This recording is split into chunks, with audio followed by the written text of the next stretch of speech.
After making her first escape to the north, Harriet Tubman said, "When I found I had crossed that line, I looked at my hands to see if I was the same person. There was such a glory over everything." Harriet Tubman later said, "I had reasoned this out in my mind. There was two things I had a right to, liberty and death. If I could not have one, I would have the other, for no one should take me alive."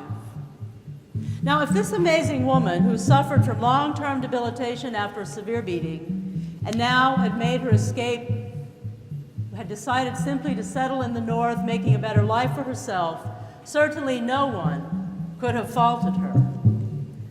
But not content to have freedom for herself alone, Harriet Tubman, at great risk to herself, dedicated her life to freeing others, making repeated trips into the South, offering liberty and hope, leading over 300 slaves from bondage to freedom by way of the Underground Railroad.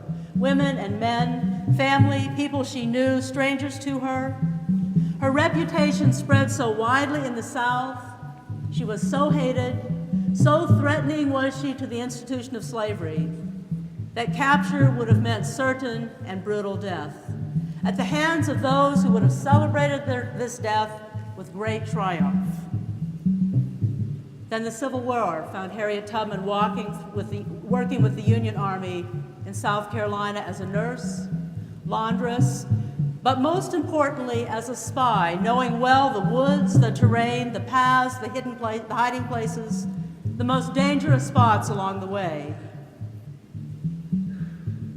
In a society where it is so easy to be held captive by consumerism, addictions of all kinds, subtler but equally destructive racism, even our own complacency, what might this eloquent, courageous woman say to us? Might she ask, what are you willing to risk in order to be free? What are you willing to risk to assure the freedom of all of your sisters and brothers?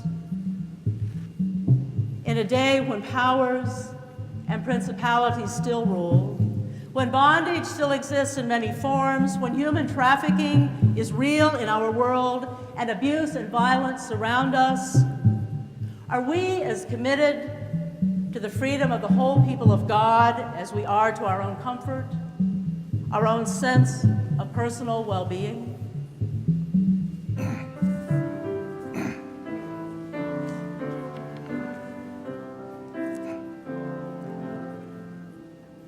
If I can help somebody as I travel along, if I can cheer somebody with a word or a song, if I can show somebody that he's traveling wrong, then my living shall not be in vain. If I can do my duty as a good Christian ought, if I can bring back beauty in a world upraught, if I can teach love's message like the Master taught, then my living shall not be in vain. Then my living shall not be in vain. Then my living shall not be in vain. If I can help somebody as I travel along,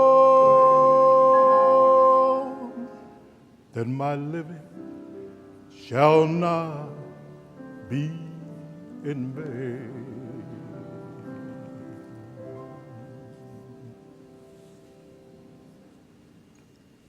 After years of reflection and deep thought, study and rich, lively conversations with a wide array of people and a lot of scholarly research, I understand grace to be relationship, the divine human relationship and the human relationship between God's children. God's amazing grace to us is the divine willingness, even the divine desire to be in relationship with us, luring us into a relationship with God that will transform us to the very core of our being.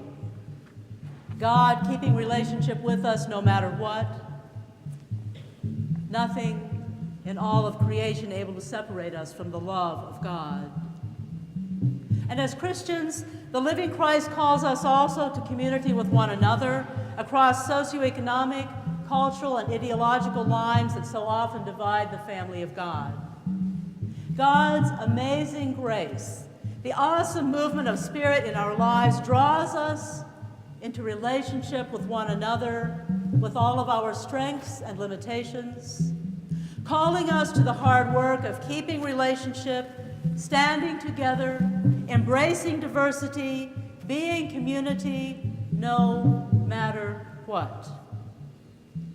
Real freedom, liberating us and making us whole, is discovered in true communion with God and in genuine community with one another.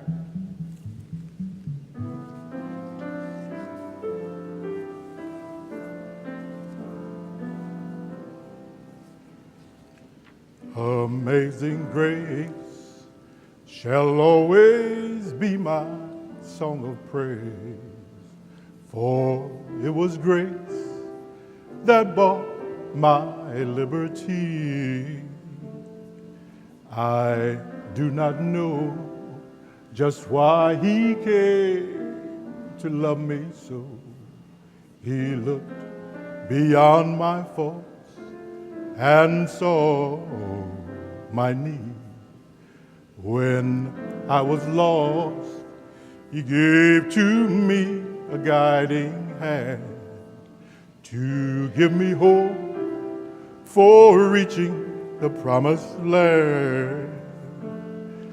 I'll dedicate my life to praise his holy name. He looked beyond my faults and saw my need. I shall forever lift mine eyes to Calvary to view the cross where Jesus died for me. How marvelous the grace that caught my falling soul. He looked beyond my fault and saw my need. I shall forever lift mine eyes to Calvary to view the cross where Jesus died for me.